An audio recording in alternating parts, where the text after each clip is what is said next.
আবৃত্তি করছি কবি দিলীপ দাশের কবিতা গোমতী ফুসতাছে কত্তা।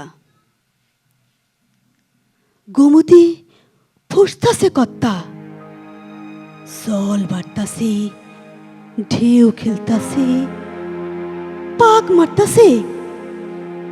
এই সময় পারে যায়েন না।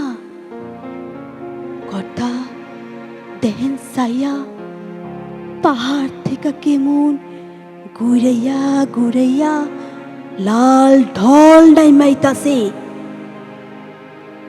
কর্তা বেহুদা সাহস কইরেন না, এটা আপনার গন্ডক ঘাগরা না, এটা গোদাবরী কুশিও না, নর্মদা বিপাশা কিংবা যমুনাও না, এটা গোমতী কত্তা, গঙ্গার সদর বইন।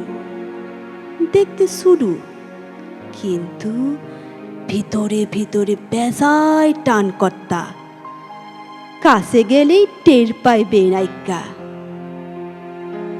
কর্তা ওই দেখেন চাইয়া, কত পুরান অসথের গাছ গুড়ি সুতা ভাইসা যাইতাছে, কত কালের পোক্ত পার হুমড়ি খাইয়া ভাইঙ্গা পড়তাছে। ভূগোল থেকে জল খালি বাড়তাছে কর্তা, বালুর বস্তা দিয়া কেমনি আটকাইবেন গাঙ্গের মরসিরে? দিনকাল বড় খারাপ কর্তা, পোলা পাহানের লাহান দৌড় পাইরেন না।